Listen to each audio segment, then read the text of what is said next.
I didn't do a good job on showing you what I did when I went to Denver. Hi, I'm Phil Bridges, owner of Straight Arrow Repair. Ever want to know how a repairman fixes things? Well, come with me and I'll show you how I solve problems. Let's make things better together.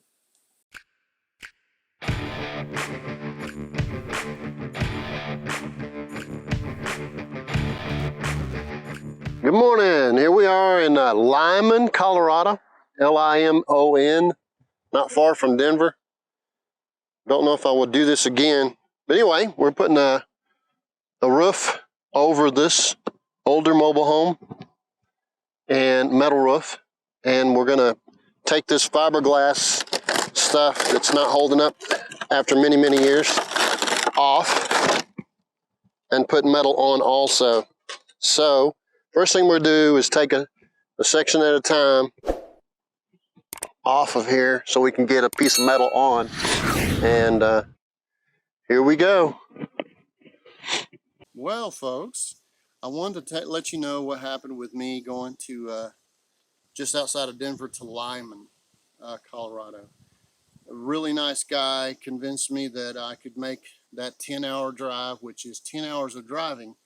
It's not counting the time you have to pull over to eat or get fuel or fix things. So I'll tell you the trip. Before we got started, I was tired because I didn't sleep well, worrying about everything. We got an older trailer and an older truck. That's a lot of driving. And so it just had me worried. And we head out on that trip. I'm constantly checking everything, fluids and putting in fuel, checking the straps and all those things with that heavy material. I don't know exactly how many pounds, but I could probably look it up. And we headed up there to a rounded roof mobile home, older home, I would say, probably 60s, maybe early 70s. So anyway, it had been there for quite a while, and we got about 8.5 hours out, and we had a bearing burn up. And there we are, we're taking the wheel off and dragging it into a little town. I think it's Burlington. Right outside of Colorado. Yeah, and we found a hardware store, and we were getting the bearings put on. We had quite a bit of trouble. We actually had the spindle got cut into, so we had to take a file and file down the area that got pushed out from the groove that got cut in by the bearing.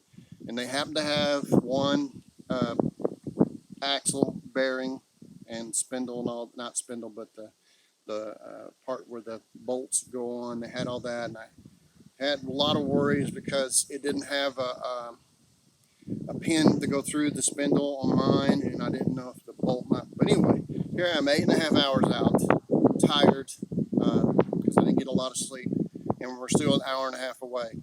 And we get on in, we get a motel, had a little bit of trouble with that, with the card, and then we moved the trailer, got a hold of the gentleman, who was a really nice guy, and we moved the trailer over by the job, so we didn't have to deal with the trailer being robbed at the motel. Not that we had any problems, but you a lot of times have problems with motels, and people see that as a place to rob people. So I wasn't feeling good on the way up, and I started getting like spots in my left eye, and of course the sun was on my left going into Limon, and feeling dizzy and kind of weak, and I figured out it's just part of the trip and excitement and all that. But the next morning I was feeling miserable. I didn't have any head cold, sniffling, things like that, but I had a achy body, tired, just really felt miserable, dizzy, cloudy headed, just not very good. But we went on anyway. Clay stuck with me. He was feeling fine. Well, come to find out, I had altitude sickness, and I did not feel, it took me a while to figure that out, but I did not feel like recording very much. So he did start one video, and then he got pictures, but we did finish it. I was working like a zombie. My toes were dragging in the dirt. I was miserable. I took cold medicine, even though it wasn't anything to do with my head. It was my body's achiness. really, really tired. All altitude sickness symptoms. And so there, which from here where I'm at is like 1,250 elevation, and there's 5,500, almost 5,600. It's actually higher than Denver at Limon. Limon has 6 windmill farms, generates almost 40% of the whole state of Colorado in that one area. It's pretty amazing. Pretty boring to drive up there, but we did finish the job. I gave him the extra material so I didn't have to deal with it constantly getting loose and getting wind blown, and I didn't want to have the responsibility of that. Yeah, so I gave him the extra material, which I always have extra material, and we'll show you the pictures.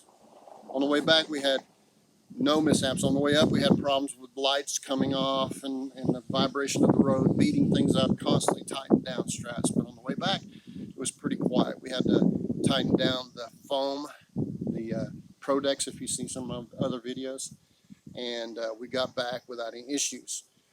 But these Fords are notorious for popping out spark plugs. You know, we could have had more bearings burn up. We could have had more flats, and it was a bunch of places where you did not want to be broke down. You'd be 40 miles from a town. So it's not like you would easily walk to that town. So I am very happy to be back. I'm also very happy that I, within 3 hours, was feeling better, because if you drive 3 hours south from Limon, you drop 3,000 feet elevation. You don't notice it because it's plains. It's very low, flat, boring area out there. I'm sure there's people that will disagree, but I come from a very green area, and that was very brown. Only trees you saw were around houses or towns. So it was spooky to think about being broke down, either because of the trailer or the truck, and driving 10 hours where there's virtually no towns. So I apologize that I did not feel up to video and showing you guys how to do these things. That's my responsibility to show you how to do these things. But I will show you the results, and I'll do better. Thank you for listening to me, and I wish you guys well.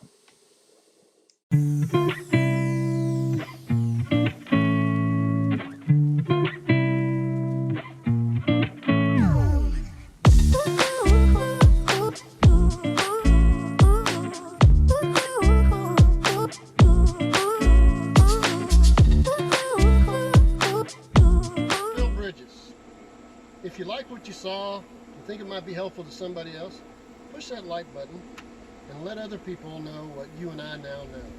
And we'll work together toward making a brighter future. And by the way, we're not Americans, we're Americans. See you next time.